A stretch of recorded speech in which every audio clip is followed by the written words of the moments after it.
ya ce malami ne hukuncin yin sujudu shukuri a cikin filin kwallo a matsayin samun nasara, da fatan za ku tashi lafiya. A sujudu shukuri wata sujuda ce da ake yi idan wani abun farin ciki ya samu mutum. Ya tabbata hadisin manzo Allah sallallahu alaihi wasallam, annabi yake cewa, Aisha take cewa, idza jaa amrun yasurruhu kharra sajida. Idan wani abu ya zo ma manzon Allah sallallahu alaihi wasallam wanda yake faranta mashi rai, sai ya fadi yana mai sujuda saboda godiya ga Allah. Yadda ake yin wannan sujudai shine ana yin ta ne kamar sujuda irin ta sallah, kuma ana yin ta ne tare da yin zikiri irin zikirin da ake a cikin sujudar sallah. Mutum zai kalli gabas, ya kabbara, ya sujuda. In ya kai goshinsa ƙasa zai ce subhana rabbiyal a'la wa bihamdi, subhana rabbiyal a'la wa bihamdi, subhana rabbiyal a'la wa bihamdi, sannan zai taso. wannan shine sigar yadda ake yin ta. Idan ya taso zai yi sallama. Wasu malamai ma sun yi magana cewa zai yi tahiya. Imam Shafi'i ya ce sai ya ma yi tahiya sannan zai yi sallama. To idan saboda ita sujuda bangaren sallah ce, bangaren ce na bangaren sallah, to duk abin da ake yi ma sujuda sallah na cika sharuɗin ingancin sallah, to dole sai ka cika ma sujudu shukuri wannan cikar ingancin sallah. Abu na farko, ba a yin sallah da al'aura a waje. Sharaɗi ne a cikin sharuɗan sallah sitrul aurati, sitirce al'aura, wannan sharaɗi ne. Shi kuma ɗan ƙwallo wani wando ne yake sanyawa ya bar gwiwa ya kusa matsaɗuwa, to kaga al'aurar shi waje take.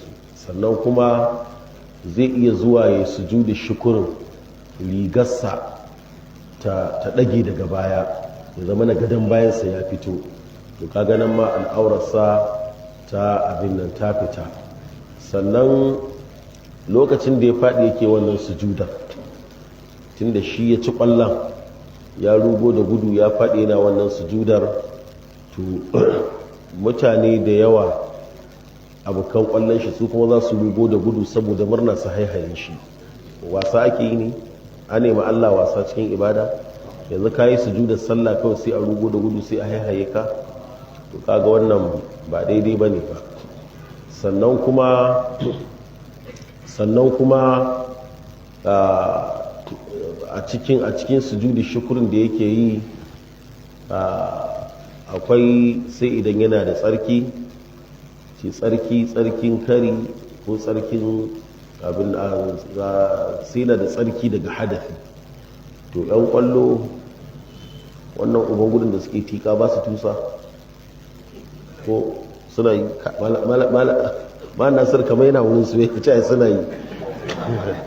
Kai kamar wurin su kake, masu dai kwallon nake tambaya suna yi ko ba su yi. A kai kana durin jika mamuda kana yi ne, gabar ya akwai masu kwallon sun sani.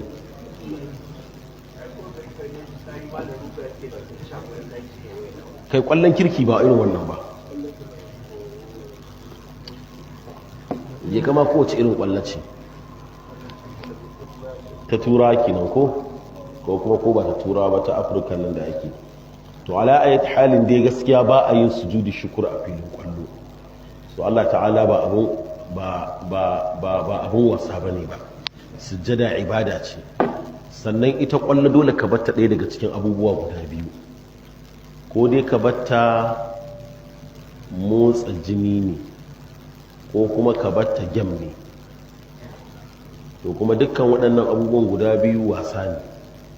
Shi kuma annabi bai sanya wasa ba sai cikin abubuwa guda uku: iyo, jifa da menene gudan doki, sukuwa kan doki, sai iyo cikin ruwa, sai rami, jifa, zama. Dan ne kadai aka sanya wasa a ciki. To kaga kwallo duk bata cikin irin waɗannan abubuwa. So haka nan bai kamata a dinga mai da Allah ta'ala irin tsaron wasan ku kuna yin watakan ya sunan shi kuna yin sujudi shukur a filin kwallo